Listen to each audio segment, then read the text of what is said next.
तो दोस्तों आगे बात करते हैं हम लोग कैपिटल अकाउंट और इसके कंपोनेंट्स को देखते हैं। जो कैपिटल अकाउंट होता है बैलेंस ऑफ पेमेंट का, it records all such transactions between residents of a country and the rest of the world, जिसकी वजह से चेंज आए किसमें, एसेट्स एंड लायबिलिटीज में। ये चेंज लेकर आ सकता है कंट्रीज की foreign assets and foreign liabilities में। अब अगर एसेट्स एंड लायबिलिटीज चेंज होंगे, डेफिनेटली बैलेंस ऑफ पेमेंट को देखने का, बैलेंस ऑफ ट्रेड को देखने का, बैलेंस ऑफ सर्विसेज को देखने का, बैलेंस ऑफ यूनिटेड ट्रांसफर्स को देखने का सबसे इंपॉर्टेंट कंपोनेंट कौन सा होता है?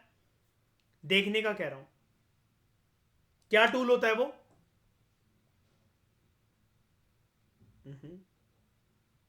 फॉरेक्स। बाहर की करेंसी के माध्यम से ही देखते हैं ना सर हम लोग कि वो जा कितना रही है दूसरे देश में या आ कितना रही है दूसरे देश से हमारे देश में ना। अगर एसेट्स या लायबिलिटीज अगर चेंज होंगे, जैसा कि यहां पर वो आपको बता रहा था कि कैपिटल अकाउंटिंग वो चीज होती है which causes a change in the ownership of assets and liabilities. क्या इसकी वजह से जो उसका फोर्थ कंपोनेंट होता है, जैसे बोरिंग है, इन्वेस्टमेंट है, sale and purchase of assets है and change in forex reserve है, तो अल्टीमेटली एसेट्स या लायबिलिटीज अगर चेंज होंगे तो फॉरेक्स रिजर्व जो है वो प्रभावित होंगे कि नहीं होंगे? बिल्कुल होंगे।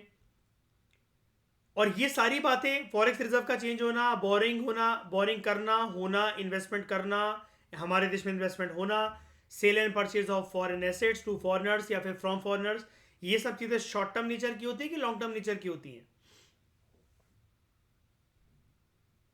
Long term.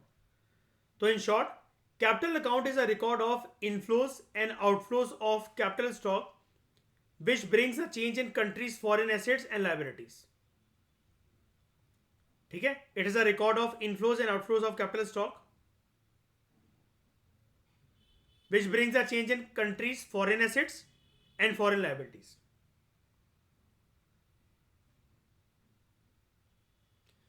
These flows of capital may be in the form of investments, borrowings, sale and purchase of assets, etc. तो it is related to claims and liabilities of financial nature. Capital account जो है, current account में अगर कोई सा भी जो deficit है करंट अकाउंट में, यानी कि बैलेंस ऑफ ट्रेड में, बैलेंस ऑफ सर्विसेज में and balance of united transfer में, अगर रिजल्ट नेगेटिव आया है, इस डेफिसिट को फाइनेंस करने के लिए, इस घाटे को फाइनेंस करने के लिए हमारे पास एक आखिरी हथकंडा बचता है और वो होता है कैपिटल अकाउंट। तो capital account is used to finance deficit in current account, या फिर it absorbs surplus of current account. अगर ये पॉजिटिव है, दूसरा केस हमसे ये कह रहा है कि अगर ये पॉजिटिव है, इसके पास अगर एक्स्ट्रा पैसा है यहां पर करंट अकाउंट के अंदर, तो एब्जॉर्ब क्यों करेगा? बिकॉज वो काम आ सकता है वो पैसा हमारे लिए कि हम उस एक्स्ट्रा पैसे को कैपिटल अकाउंट में यूज करके किसी देश में इन्वेस्ट कर दें, उस पैसे को इन्वेस्टमेंट के तौर पर। या फिर कैपिटल अकाउंट उसको कैसे यूटिलाइज करेगा? करंट अकाउंट अगर पॉजिटिव में है तो श्रेया क्या मैं ये कह सकता हूं कि फॉरेक्स रिजर्व भर भर कर आया हमारे देश में, और फॉरेक्स रिजर्व का बढ़ना या फिर कम होना लंबे समय के अंदर वो कैपिटल अकाउंट का पार्ट बन जाता है? बिल्कुल। तो या तो इन्वेस्टमेंट करेंगे या फॉरेक्स रिजर्व को बढ़ते हुए देखेंगे, तो एक्स्ट्रा सरप्लस जो होता है करंट अकाउंट के अंदर वो कैपिटल अकाउंट एब्जॉर्ब कर लेता है। क्लियर है वाली बात? आगे बढ़ू, यहां से यहां तक कोई दिक्कत कैपिटल अकाउंट के इंट्रोडक्शन में, इसके कंपोनेंट्स में? तो कंपोनेंट्स जानते हैं हम लोग कैपिटल अकाउंट के। वेरियस फॉर्म्स या फिर items of capital account transactions are given below. एक है इन्वेस्टमेंट। इन्वेस्टमेंट कहां कहां करी जा सकती है दूसरे देश में? एक बार के लिए बिना देखे बता दो कहां कहां करी जा सकती है। शाइनी कहां कहां? दूसरी कंट्री में लैंड खरीद लिया, होटल्स खरीद लिए, काइंड ऑफ, है ना। बॉन्ड्स में, बॉन्ड सरकारी होते हैं कि प्राइवेट होते हैं? सरकारी होते हैं। हाँ, फिर उसके बाद शेयर्स में, स्टॉक्स में, ठीक है। तो investment, this refers to investment to and from abroad in shares and real estate. अच्छा, ये जो इन्वेस्टमेंट वर्ड है जो कैपिटल अकाउंट के अंदर है, अगर देश के नागरिक श्रेया इसी देश के अंदर रहकर अगर इन्वेस्टमेंट कर दे तो ये कैलकुलेट होगा बैलेंस ऑफ कैपिटल अकाउंट में?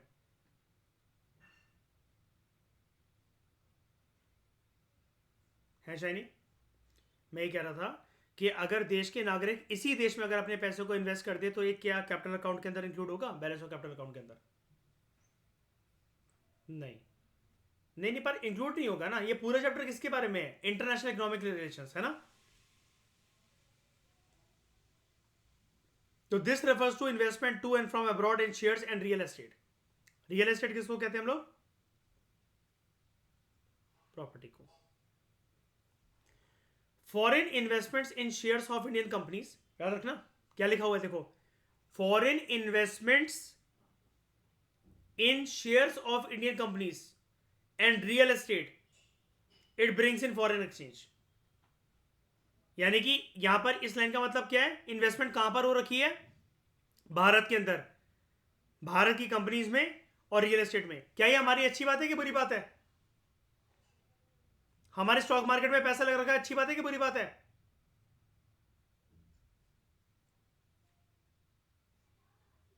लंबे समय, मतलब वो देखो, वो एक सिचुएशन ऐसे बैठती है कि जब ना मैन्युपुलेटर्स जो होते हैं वो फिर उसके साथ खेलने की कोशिश करते हैं। जैसे क्रिप्टो के अंदर मैंने आपको एक चीज बताई थी ना, वेल्स होते हैं, याद है वेल्स वाली चीज? वो कभी भी डंप कर देते हैं मार्केट को, कभी भी उठा देते हैं। FIIs और DIIs, डोमेस्टिक इंस्टीट्यूशनल इन्वेस्टर्स और फॉरेन इंस्टीट्यूशनल इन्वेस्टर्स, उसी की बात कर रहे हो ना?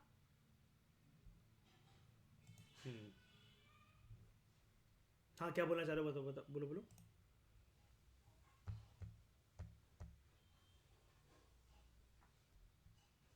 स्टॉक्स में कह रहे हो? हाँ ठीक है, हाँ तो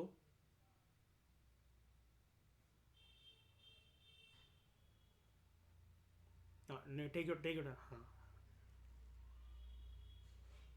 फॉरेनर्स अगर हमारे यहाँ पैसा लगाते हैं, देखो, नहीं, डेबिट साइड में लॉन्ग टर्म में नहीं जाएगा। वो ऐसा है कि लॉन्ग टर्म के अंदर कंपनी की भी तो ग्रोथ होगी, उस पैसे को वो यूज भी तो कर रही है। अगर देखो यूज नहीं करना होता मयूर तो शेयर्स क्यों लॉन्च करती? फिर वो कंपनी बंद कर देती। जितने पैसे की रिक्वायरमेंट, अगर वो पैसा लेती थोड़ी ना जाएगी कोई भी कंपनी।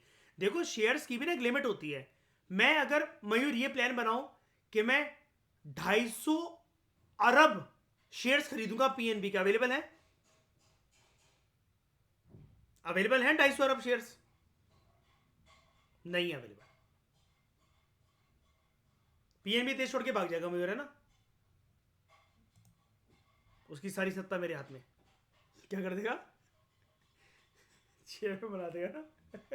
तू ही संभाल ले, तू ही डंप कर दियो। मैं कहूँगा मैं बेचू किसे? सारे पैसे लग गए मेरे यहाँ पे। सैलरी नहीं है सामने कोई। बोर्ड ऑफ डायरेक्टर्स कहेंगे अपने आप को बेच लो शेयर, तुम खेलते रहना इनसे। ठीक है श्रेया, डाउट क्लियर हुआ आपका? डेबिट साइड नहीं बढ़ेगी उससे। लॉस क्यों होगा?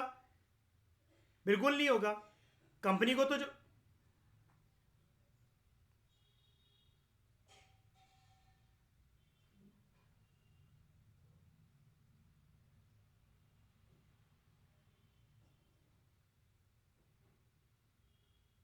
हाँ, वो डेबिट साइड के अंदर कैलकुलेट होगा, बिल्कुल। अच्छा, आप उस पर्सपेक्टिव से पूछ रहे हो, अच्छा, कि प्रॉफिट अल्टीमेटली जो डेस्टिनेशन है, प्रॉफिट का डेस्टिनेशन कहाँ पर है ना? अच्छा, हाँ, शॉर्ट टर्म के अंदर कंपनी ने तो यूज़ कर लिया उस पैसे को, लेकिन वो जो प्रॉफिट है निकल कर जो गया है लंबे समय के अंदर, वो तो उनके पास ही गया है, राइट। और उन्होंने जो इन्वेस्टमेंट कर रखी, जैसे रियल एस्टेट उन्होंने हमसे जो खरीदा शॉर्ट टर्म के अंदर, तो हमें पैसा मिल गया जैसे, है ना। लेकिन वो एक्चुअली प्रॉपर्टी तो उनकी हो गई ना। अगर उसकी कीमत बढ़ेगी तो उसका फायदा तो उन्हीं को मिलने वाला है। और ऐसे ही करके जो वेल्स हैं वो मार्केट को फिर डंप भी करते हैं शॉर्ट टर्म के ड्यूरेशन के अंदर प्रॉफिट निकालने के लिए। जैसे मैंने बताया था ना कि डर का माहौल पैदा करा जाता है कि मार्केट को गिराने से, कि सारे लोग अपनी होल्डिंग्स निकाल दें, झूठी खबरें फैलाना। अब वर्ल्ड वॉर का टाइम अगर आ गया है तो लोगों को तो ये लगेगा ना लोग ये नहीं कहेंगे भाई उस टाइम पर स्टॉक मार्केट क्रैश होने वाली है, कह रहे पता क्या कहेंगे, स्टॉक मार्केट जैसा नाम ही गायब होने वाला है दुनिया से, ये सब बंद हो जाएगा। पे अपना पैसा निकाल लो, जो भी पड़े हैं, 2 रुपए 5 रुपए जो भी है। और वो बेस्ट टाइम होता है जब ऐसा डर का माहौल हो। कोविड के टाइम पर मैंने आपको ये सारी चीज़ें वैसे क्लियर कर ही चुका हूँ मैं आपको इकोनॉमिक्स के लेक्चर में, जो फाइनेंशियल मार्केट वाला चैप्टर था।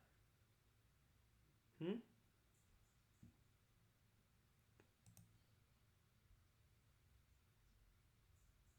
हाँ। तो वो तो हाँ, तो अगर वो बाहर से हो रही तो आपके देश में हो रही है, लग रहा है लग के पैसा आ रहा है, लेकिन फिर अल्टीमेटली जो प्रॉफिट है ना वो सामने वाले की जेब भर रहा है। वो पागल थोड़ी ना कि इन्वेस्टमेंट कर रहा है, वो रीपेमेंट भी तो करनी पड़ेगी वो। तो वो डेबिट साइड में हो जाएगा।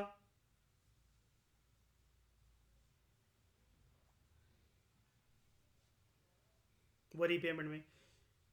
अब साइड बाय साइड, जैसा कि अभी मैंने जो पाई बढ़ते हुए दिखाया ना आपको, जो केक था, जो पाई का जो शेयर था, है ना, तो जब केक कटेगा, जब वो सब में बढ़ेगा, तो जितना बड़ा जितने अमाउंट इन्वेस्ट कर रखा होगा तो ऑब्वियस ही बात है वो जाएगा कि नहीं जाएगा वहां पर, है कि नहीं।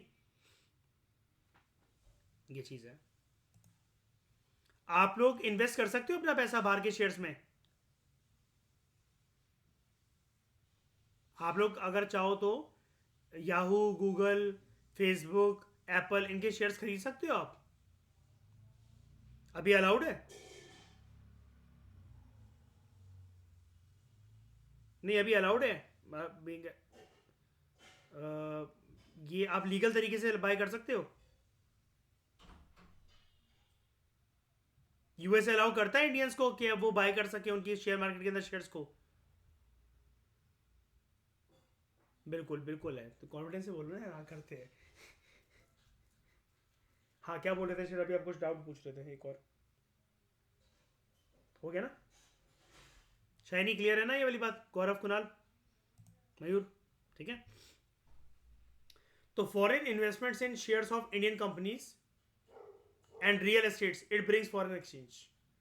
सिमिलरली, लेकिन वही वही वाली बात है ना, अभी तो श्रेय क्रेडिट साइड पर दिख रहा है, लेकिन जब जो है उनको वापस जो हमें करना पड़ेगा, जैसे ये वाला टर्म को अगर हम देखें, ये रीपेमेंट टू अब्रॉड, ये एक तरीके से रीपेमेंट ही तो है जो हमें देनी पड़ेगी उनको, जो उनका प्रॉफिट जो देना पड़ेगा। अच्छा एक बात बताओ, फॉरेनर्स को पता कैसे लगेगा कि कंपनी ग्रोथ कर रही है और फिर भी हमें प्रॉफिट नहीं दे रही है? ऐसा केस कैसे बनेगा? वो आएंगे यहां पर इंडिया हर महीने फ्लाइट लेकर? उसमें तो झूठ मैनिपुलेशन भी हो सकती है।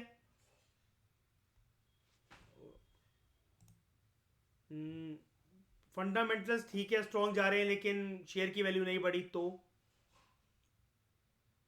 मैं यही कह रहा हूं कि शेयर की एक्चुअल वैल्यू बढ़ी है, लेकिन एक दूर दराज के देश में बैठा हुआ पर्सन कैसे पता लगाए कि हाँ शेयर की वैल्यू बढ़ गई है और मुझे रियल प्रूफ मिल रहा है? हो सकता है कि वो बड़ी हो, जिस कंपनी में जो शेयर चल रहा हो, मतलब एप्पल का शेयर $200 ऊपर चला गया हो, लेकिन अगर मैंने पैसा लगा रखा है तो वो मुझे दिखा रहा है कि ये सिर्फ $10 ही ऊपर गया है। ये फ्रॉड मेरे साथ ना हो तो कैसे मैं मतलब गारंटी ले लूं कि हाँ मैं एप्पल में अगर इन्वेस्ट करूंगा तो जितना उनको प्रॉफिट होगा वो मुझे, जैसे अमेरिका को प्रॉफिट बांट रहे हैं वो मुझे भी बांटेंगे? कैसे?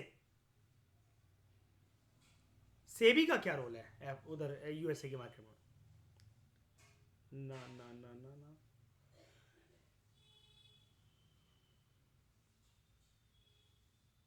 पहली बात तो जो मैं बाय करूंगा ना, किसी भी कंपनी, किसी भी कंट्री की कंपनी के शेयर्स, वो उनके स्टॉक मार्केट रेगुलेटर की ऐप के थ्रू बाय करूंगा।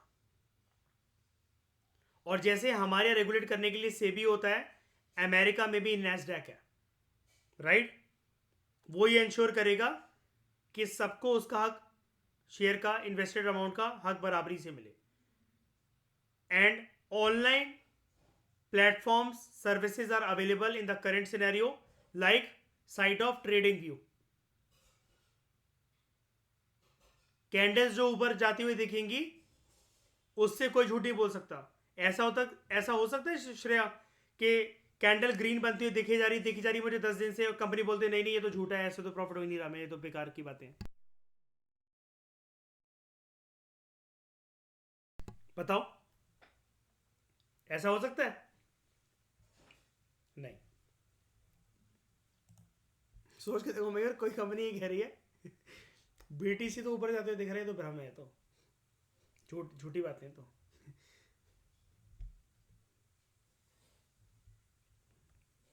हाँ सही बात है, वो मान भी जाएंगे बेचारे।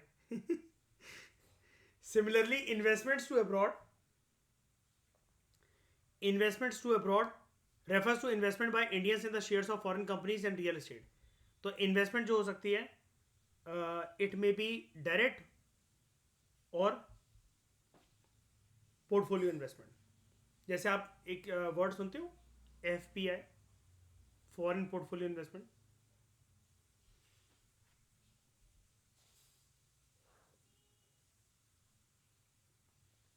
ओके, तो इसको समझते हैं दोनों तरह की इन्वेस्टमेंट होती क्या है। Direct investment, it means purchasing abroad an asset like a house and acquiring it's control.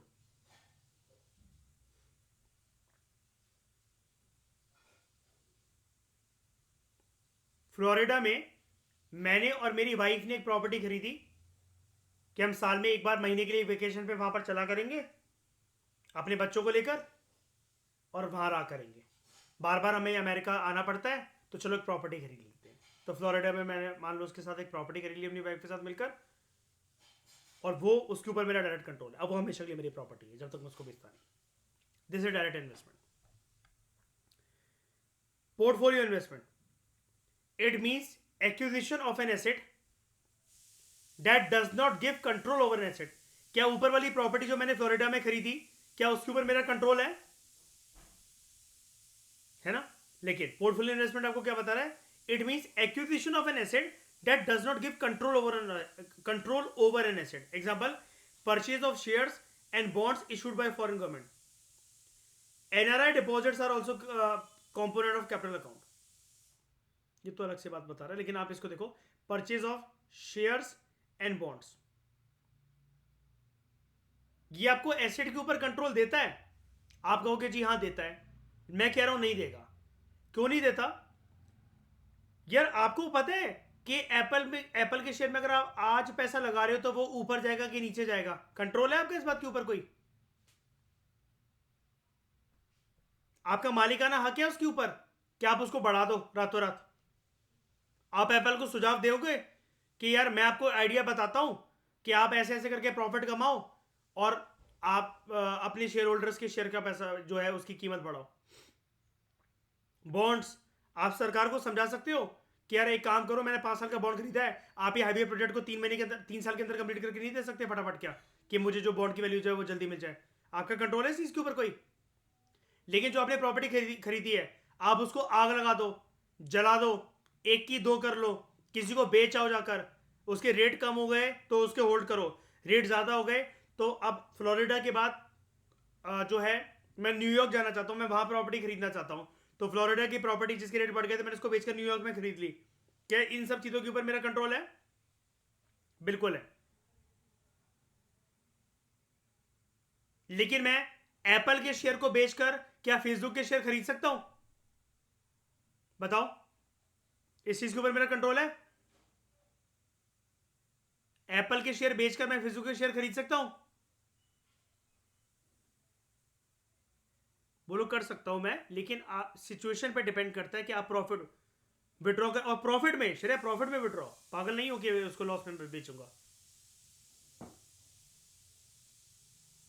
तो वेट करना पड़ेगा, वो प्रॉफिट में है ना? और फिर ये भी हो सकता है, आप तो फाइनेंशियल मार्केट वाले चैप्टर से शेयर एक चीज जानते हो ना, कि प्रॉफिट में आने के बाद भी एक सिचुएशन ये हो सकती है कि एप्पल का शेयर मैंने प्रॉफिट में बेचा, लेकिन उस टाइम पर फेसबुक का शेयर ऑल टाइम हाई पे चल रहा हो, एंड ऑल टाइम हाई की market share, are they good for investment? नहीं, इतना तो शेयर को भी पता है ना ट्रेडिंग के बारे में।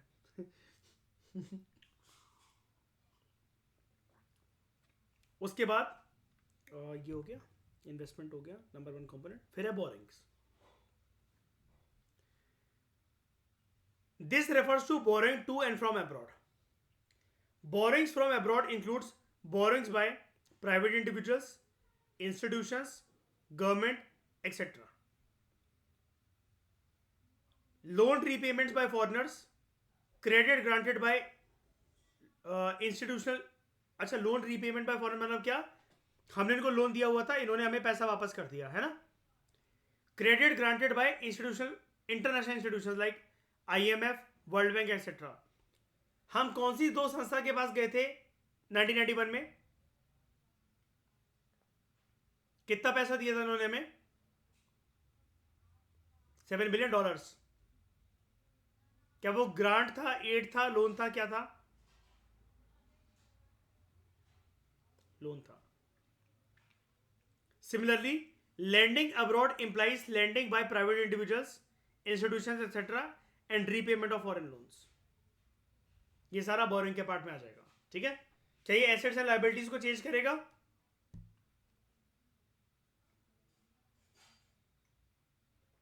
एसेट्स एंड लायबिलिटीज को चेंज करेगा, बिल्कुल करेगा। एक एग्जांपल दे देता हूं मैं, एग्जांपल के लिए एक शब्द यूज करूंगा, आप उसकी एक्सप्लेनेशन देना। शैनी, आप इसकी एक्सप्लेनेशन देना, मैं एक शब्द यूज कर रहा हूं इस बोरिंग वाले के लिए।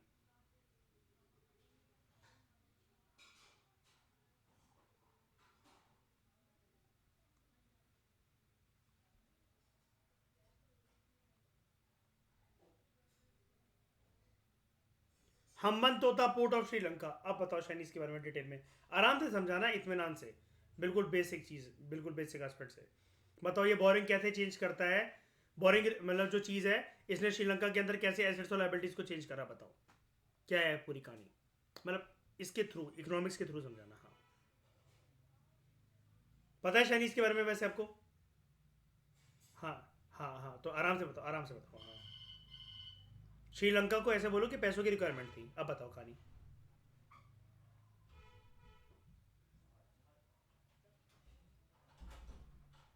हाँ हाँ, उनको चाइना ने फंसा लिया, है ना। श्रेया, आप बोलो जरा, इसको आराम से समझाओ जरा, क्या क्या बात है, क्या मैटर था ये।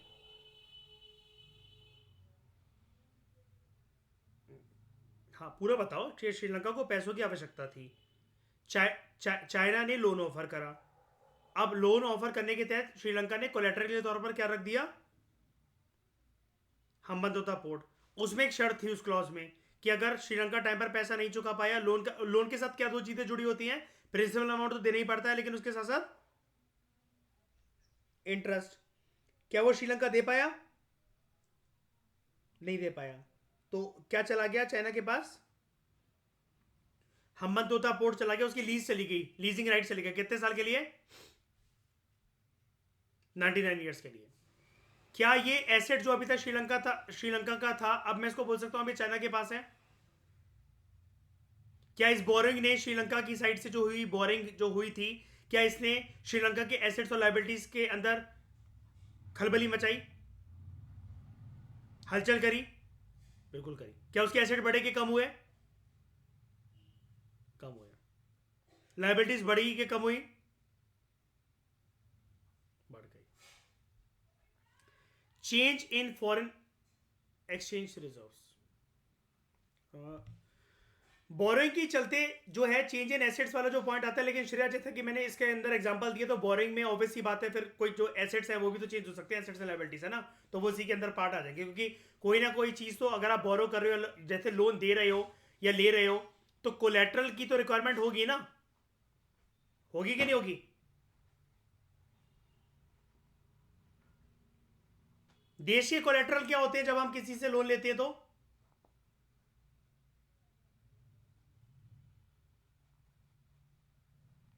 गोल्ड, जैसे अभी मनमोहन सिंह जी के केस में बताया मैंने आपको, है ना। और क्या होता है शैनी? प्रॉपर्टी। और देश के पेपर भी होते हैं क्या? इंडिया को गिरवी रख के ले सकता हूं मैं पैसा? हाँ, वही प्रॉपर्टी के अंदर आ गया। नहीं, मैं कह रहा हूं पूरे देश के पेपर होते हैं कि मैं इंडिया को गिरवी रखकर शेयर पैसे ले आऊं?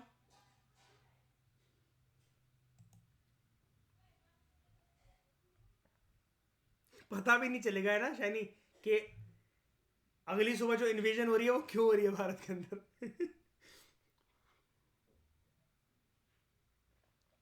Change in foreign exchange reserves. Foreign exchange reserves are financial assets of the government, और ये कौन रखता है अपने पास? Central bank, RBI। क्या इसकी कोई लिमिट है क्या कितने ही फॉरेक्स रिजर्व रखे जाएंगे? Any limit?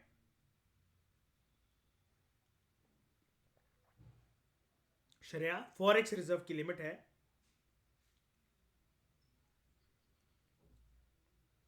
हाँ, है ना, मैक्सिमम कोई नहीं है आपके बैंक अकाउंट में। श्रेया, आपको कितना पैसा अच्छा लगेगा, मैक्सिमम लिमिट बताना।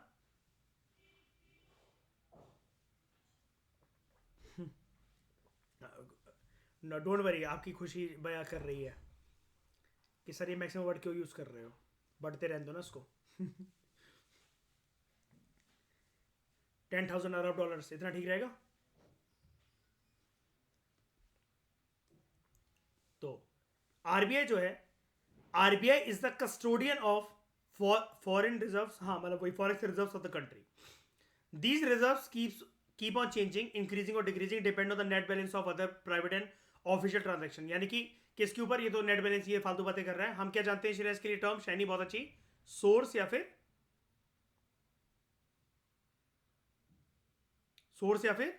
कहां कहां से आता है, या फिर हम खर्चा कहां कहां पर करते हैं, है ना, सोर्स या फिर यूजेस, है ना।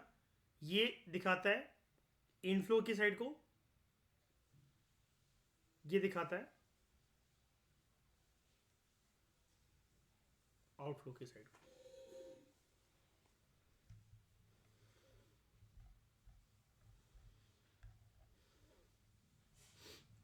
Official reserve account,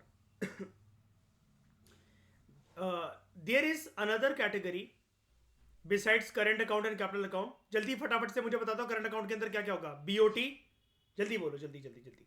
BOT, BOS और बीओयूटी। कैपिटल अकाउंट के अंदर क्या क्या होगा अलग से? पहले तो बताओ आप, ये तीनों होंगे कि नहीं होंगे? नहीं होंगे तो क्या होगा? बोरिंग्स, चेंज इन एसेट्स और बोरिंग्स, चेंज इन एसेट्स और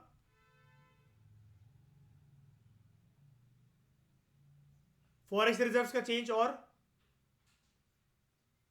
ये तो हो गया, एसेट्स तो हो गया, और हो गया इन्वेस्टमेंट। ठीक है, एक और चीज होती है official reserve account. Official reserve account which records the transactions of RBI in balance of payment account. Official reserve account किसकी ट्रांजैक्शन को नोट डिनोट करता है? आरबीआई की बैलेंस ऑफ पेमेंट अकाउंट में। The sum of current account and capital account should be zero. कोशिश ये करनी चाहिए हमें कि जीरो, बिकॉज डेफिसिट हो या सरप्लस हो in current account, it is always matched by an equal surplus और deficit in the capital account. The transactions are called accommodated transactions. मतलब जब भी, समझो इस चीज को आराम से, जब भी हम एक इक्विलिब्रियम सिचुएशन को क्रिएट करने की कोशिश करते हैं, इक्विलिब्रियम सिचुएशन को हम क्रिएट करने की कोशिश करते हैं, तो हम नेट रिजल्ट जो निकालते हैं वो बेसिकली ऐसा होना चाहिए। मतलब देखो, एक आइडियल कंडीशन है, होने को कुछ भी हो सकता है, और यहां पर जो थ्योरी के अंदर लिखा गया वो पॉसिबिलिटी नहीं है। ठीक है, प्रैक्टिकल चीजें अलग हो जाती हैं। तो जो सम निकल कर आता है करंट अकाउंट का और कैपिटल अकाउंट का, याद रखना, sum of current account and capital account. Confuse मत होना, हम लोग यहां पर डेबिट साइड और क्रेडिट साइड की बात नहीं कर रहे हैं। हम लोग यहां पर बीओपी को बैलेंस करने की बात नहीं कर रहे हैं। हम लोग बात कर रहे हैं इसकी रो 1 2 3 का कॉम्बिनेशन और अलग से रो 4 का कॉम्बिनेशन। सिमिलरली रो 5 6 7 का कॉम्बिनेशन, रो 8 का अलग से कॉम्बिनेशन। अब इसकी तो हम बात करेंगे नहीं क्योंकि ये तो डेबिट है, बाहर जा रहा है। लेकिन जो इनफ्लो है 1 2 3 एक साइड और फोर्थ नंबर की रो अलग साइड। ठीक है, इसके अंदर वो आपको बता रहा है जो सम है करंट अकाउंट का, यानी कि बीओपी, बीओएस, बीओयूटी, इसके टोटलिटी, और कैपिटल अकाउंट। ठीक है, जिसके अंदर आपकी इन्वेस्टमेंट है, बोरिंग है, जो है sale and purchase of assets है, या फिर आपका चेंज इन फॉरेक्स रिजर्व्स है।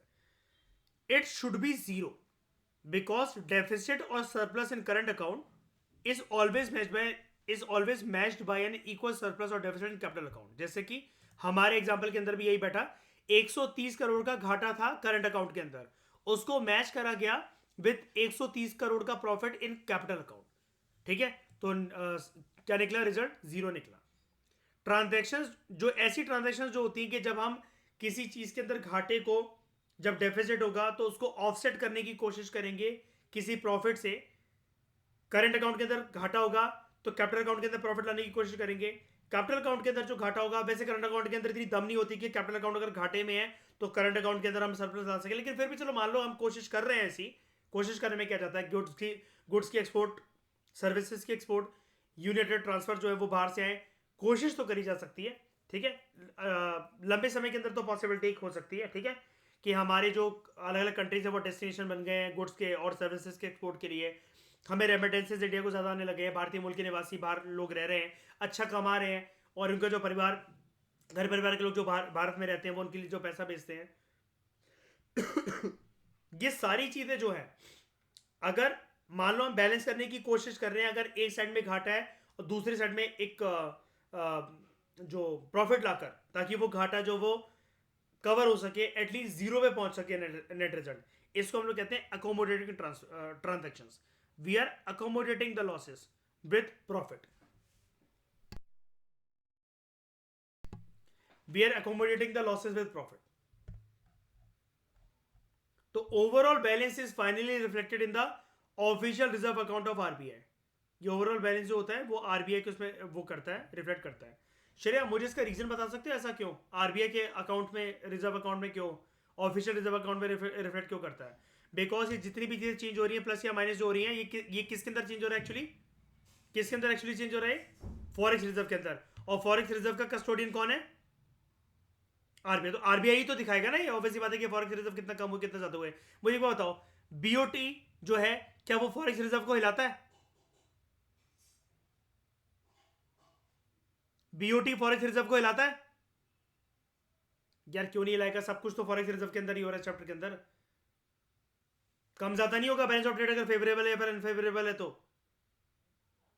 बीओएस हिलाता है फॉरेक्स रिजर्व को? यूनिलेटेड ट्रांसफर हिलाते हैं? कैपिटल अकाउंट हिलाता है? लेकिन इस पूरे फॉरेक्स रिजर्व का मालिकाना हक किसके पास है? कौन है इसका कस्टोडियन? आरबीआई। तो positive overall balance leads to increase in the official reserve of foreign exchange, whereas negative overall balance it causes decrease in the official reserve. तो अब जो है आप यहां पर बताओ, what are the following items, where are the following items recorded, give reasons. Import of machinery,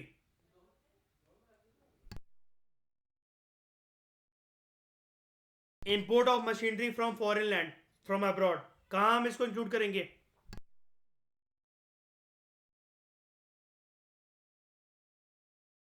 good है ना, ये गुड इंपोर्ट हो रहा है ना? तो import of machinery is recorded in the current account as it is a good visible item. उसके बाद sale of machinery to abroad,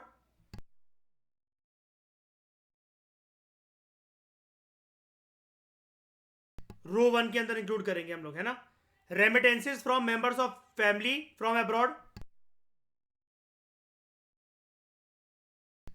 remittances आए हैं, ठीक है, yes, from abroad. Borrowing from abroad, रो,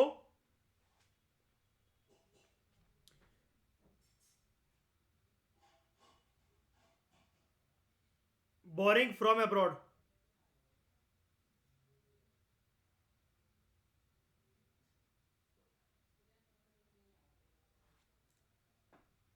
रो 7 के अंदर। हम्म,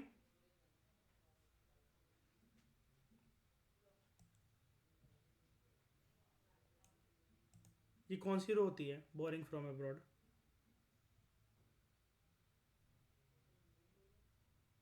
वो तो यूनाइटेड ट्रांसफर है ना, ये रो 4 नहीं हुई? ठीक है, उसके बाद export and import of computers, दोनों चीजें हैं यहां पर, export and import of computers. तो ये क्या है? ये प्रॉपर तरीके से हमारा क्या बन गया? बीओटी, रो 1 और रो 5 को इंक्लूड करके। lending abroad, row 8, and foreign investment in India,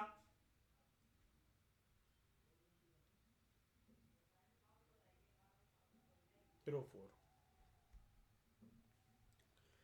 Import of machinery is recorded in the current account. Sale of machinery to abroad is recorded in the current account as it is export of a good. Since this sale brings in foreign exchange, recorded on the credit side. Remittances from abroad are recorded under the unilateral transfer of current account.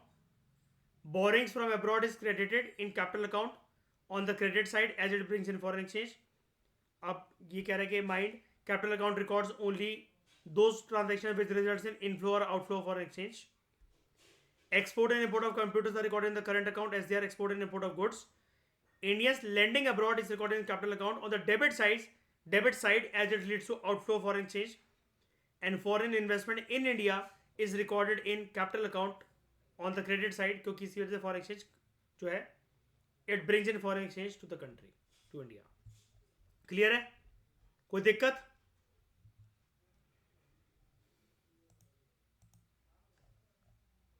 कोई दिक्कत? तो इस discussion में दोस्तों फिलहाल इतना ही. Thank you very much for discussion.